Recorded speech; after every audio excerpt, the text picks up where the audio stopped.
I got you. Well, howdy there. Again, my name is Mint, and we're gonna keep playing Dream Daddy. So we last left off in okay. So we're gonna be going into the school to have the meeting with Mr. Vega, I think.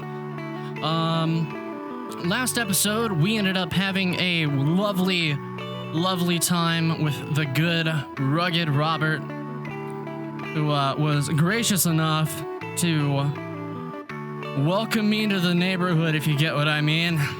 But I arrive at Amanda's school and check in at the front desk. They give me a bright orange visitor sticker and send me on my way. I'm barely awake and feeling pretty haggard, but hopefully nobody will notice. Sir, Sir, you look like you're on a walk of daddy shame. I check my watch and am relieved to see that I am only 2 minutes late. Wait, was it room 103 or 108? I spot a youth, standing at his locker and approach him for help. Hey, child. Excuse me, do you know where Mr. Vega's classroom is? Hey! You're pretty cool. Why does nobody have lip rings these days? What's the deal? Whatever, I'm cool. The youth turns around and looks me up and down with heavily lined eyes. That'd be because of eyeliner. Come on, kid. I'm late for a meeting. Mr. Hill? Mr. Vega. I don't know. Have you tried the exit? Okay, wise guy, are you gonna help me out or not? Fine. Up those stairs and to the left, you can't miss them. I head upstairs and walk around, unable to find Mr. Vega's class anywhere. After a couple minutes of searching, I head back downstairs. That punk youth sent me on a wild goose chase. That son of a gun. That no-do-gooder. I get back to where that, I get to back to where that low-rent Gerardway is standing, fully ready to give him a piece of my mind when suddenly a head pops out of the classroom next to his locker. Lucian. His name would be Lucian. That just sounds like him. Don't you have a third period to get to? Fine, Mr. Vega. Wow. Now I'm officially 10 minutes late. I glare at him as he walks away. I will wreck you, kid. I'm a big hairy bear and I know what I'm doing when it comes to handling men. I do. We're not cool, kid. You come to my house. These egg nipples alone will rough you up. You must be Minty. The period's almost over. Would you mind waiting in the back? Mr. Vega leads me in, and I take a seat in one of the comically small students' desks in the back. I might get stuck in this. I'm a big hairy bear. All right. Where were we? Now, who can tell me about the unreliability of the narrator in J.D. Salinger's Catcher in the Rye? Yes, Colin. Colin stands up and does the thing where he blows into the crook of his elbow to make a fart noise. The whole class erupts in laughter, including me, probably. All right, everybody. Very funny, Colin. Sit your ass down or I beat your ass. Now, Holden Caulfield is an unreliable narrator in the sense that the bell for the end of the period rings, all of the students immediately get up and make a break for the door. Sweet Manchego. What was that? Was that in the game? What? Remember to do the reading and answer the response questions on page 194 in your textbook. Nobody's listening. Or not, I guess. Mr. Vega turns to me and sighs. Middle schoolers, right? don't you teach high schoolers? Both. You know, budget cuts. Right. Oh. Thanks so much for coming in. No problem, Mr. Vega. You have a very scholarly look about you. I can't tell whether or not that arouses me. Why do I... Just shut up, me. Please call me Hugo. I don't normally do these impromptu parent-teacher meetings, but as I'm sure you know, Amanda's a very bright student, and I'm concerned about her recent behavior. Is it the drugs and the crimes and the alcohols? What's going on with my little Amanda? Amanda has never been the most engaged student, but I know she cares. Recently, though, she's been falling behind. She's not completing assignments and has been doing rather poorly on tests. I'd normally chalk this up to senioritis, but this is strange. I thought Amanda always shared everything with me. It hadn't even crossed my mind that something might be wrong. I just wanted to ask, is everything okay at home? Well, Daddy gets around, so, you know. Yeah, I mean, when we just moved. There's that. But other than that, she seems nice and fine. Well, we just moved recently, but it was only to the other side of town, and Amanda was more excited about it than I was. Oh. See if you can talk to her about it. I know she values you a great deal and would appreciate your guidance. If she keeps heading down this road... I don't know. I know how important art school is to her, and I would hate to see her miss out on scholarship money that she clearly deserves. I'll make sure to talk to Amanda. Thanks for letting me know, Hugo. Oh. Anytime. On my way out, I stopped, thinking. For a moment, I turned to Hugo. Hey, Hugo? Oh. Yes? They ever catch that rye? Dot. Yes. I leave the classroom and make my way out of the school. I'm still a little bit in shock that Amanda was able to hide this so well from me. She's always been such a force for positivity in my life, especially after we lost her father. Amanda must be done with classes for the day by now. I'm sure she would appreciate a ride home. Wait, didn't she take the car? She took keys. She doesn't have her own car. Whatever. I don't know what's going on. Maybe I can talk about what's going on. I pull up to the carpool and Amanda hops in the passenger seat. So did you have fun gossiping about me? Mr. Vega and I actually just gossiped about our celebrity crushes. So you talked about Mario Batali the whole time? It was a very productive meeting. Oh. I'm pretty hungry. Can we grab some dinner? Sure thing, sweet cheeks. Sweet cheeks. Pumpkin. My little freckle cake. I don't know. She's my daughter. Can I call her hot chocolate?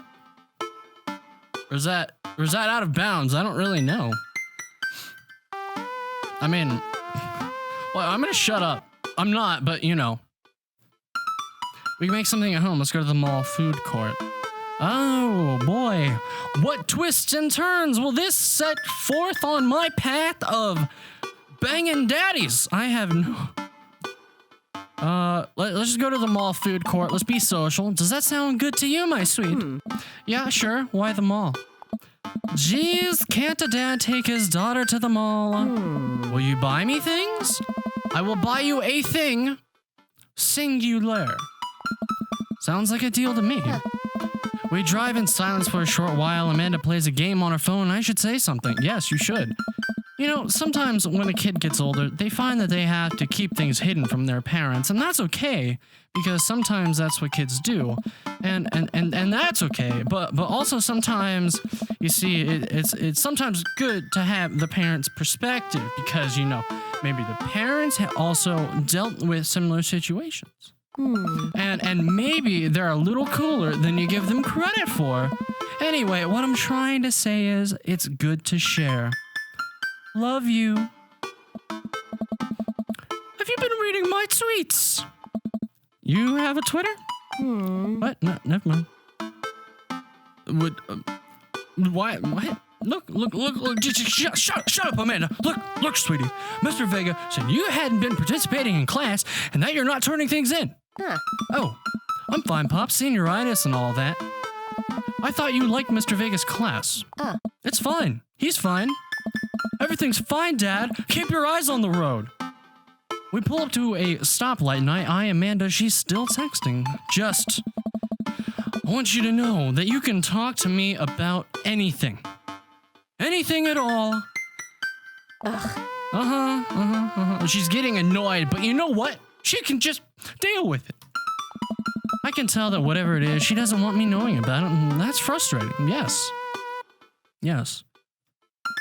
I heard Emma R's going to that fancy art school in California. That's exciting. Yeah. Are you bummed that you guys aren't going to be in the same school? Yep. Of course. Amanda keeps texting. She stifles a laugh. What's so funny? I don't think you'd get it. It's a big wiener.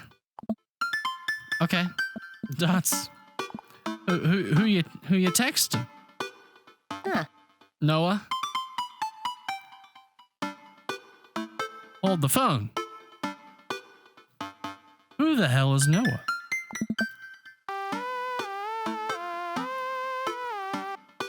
Fess up, Missy. Who's Noah?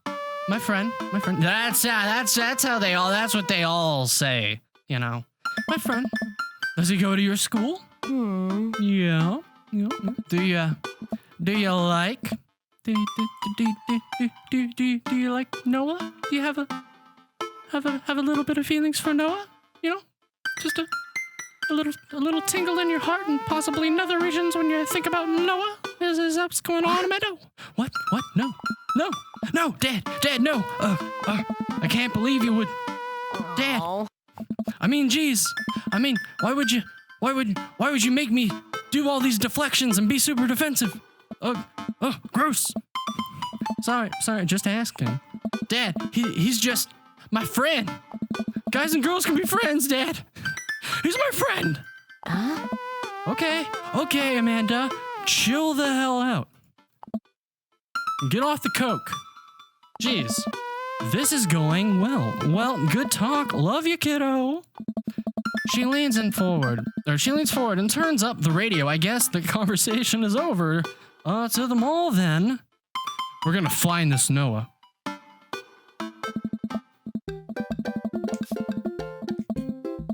That probably did not make it into the microphone. We arrive at the mall, a big indoor shopping center with a couple different floors. It's kind of dead, but that doesn't stop a mall security guard from yelling at a group of loitering teens. Let's eat something disgusting for dinner. What? Yeah. Hell yeah! Language, miss. Hell's not a bad word. You take those egg nipples and blue eyes and you allow her to say hell. It's not a bad word. Come on. You're not cool at all, me. Where did we go wrong? You get that little smile off your face. You can't give me those puppy dog eyes. I don't feel for you. I don't. Heck yeah. Now she just sounds like a square. Good job. She's gonna get made fun of. We approach the food court and evaluate our options. There's greasy restaurant after greasy restaurant. My heart burns. Just looking at the menus, nobody looks happy to be here.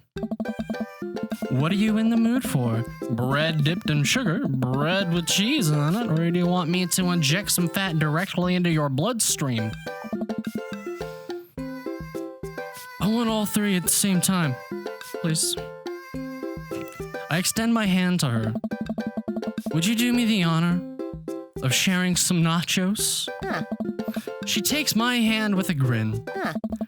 It would make me the happiest, cheesiest girl alive.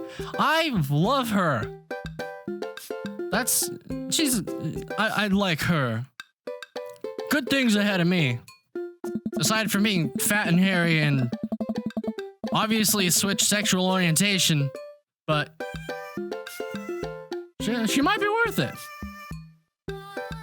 We order a giant pile of chips and unnaturally orange cheese from a very unenthusiastic and possibly stoned teenager.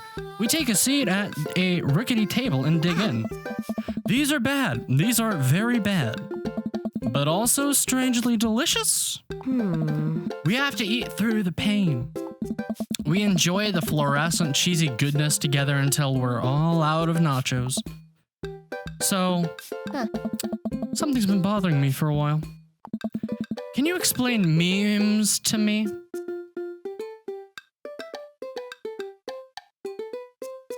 I'm not affiliated with this man. Which meme? All memes. Amanda sighs deeply and places her head in her hands. Dad is complicated. See, memes are inside jokes shared by a bunch of people that get less funny the more people do it and the more it shows up on Facebook.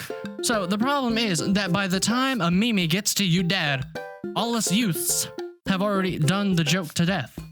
Dad. And what's worse than that is that movies and TVs and video games will try to jump in on the meme train, but based on how long it takes to make them, the meme will be long dead by the time it comes out, so it just dates it and isn't funny.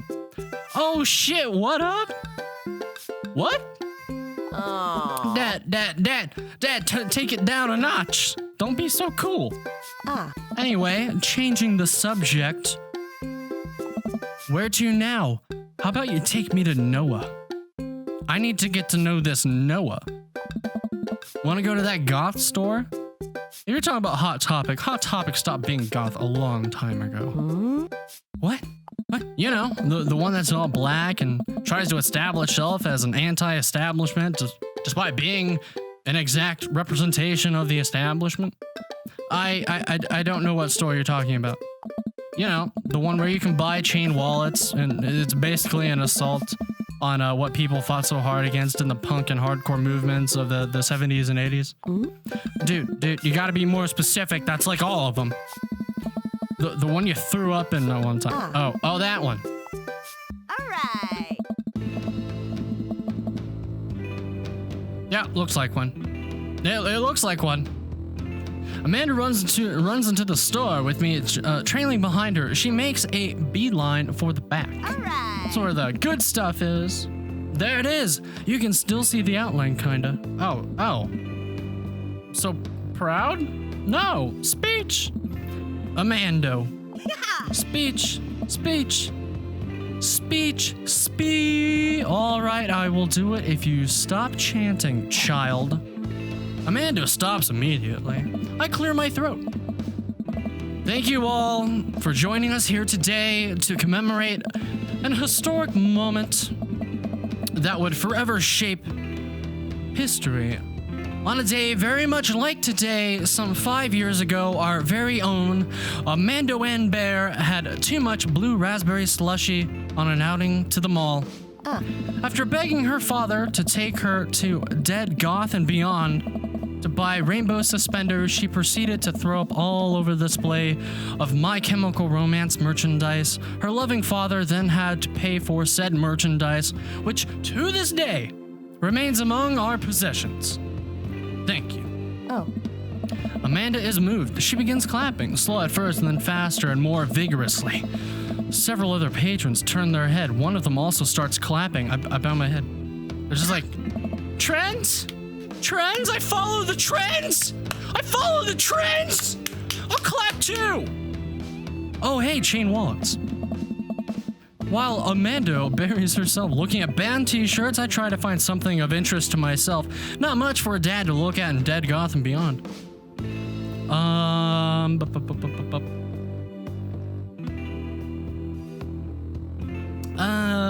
What is this going to do?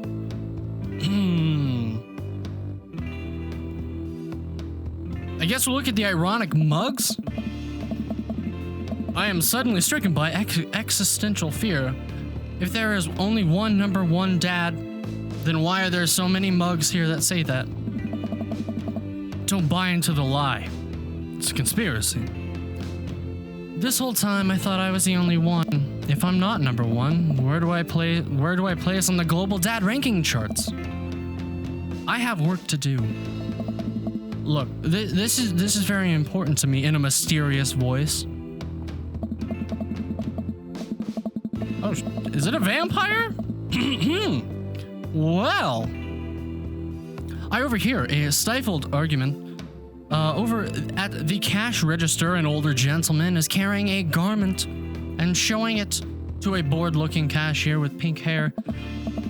I can see that. I don't know what to tell you, dude. I just work here. Listen. What's a good voice for this one? Listen, I don't know a good voice for this one. Listen. When I am not very,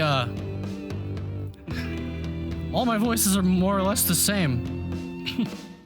Just different vigorousnesses. Listen, when I bought this online, the website said this blouse was Victorian inspired. However, when I received it, it clearly held the trademark of Edwardian dressage.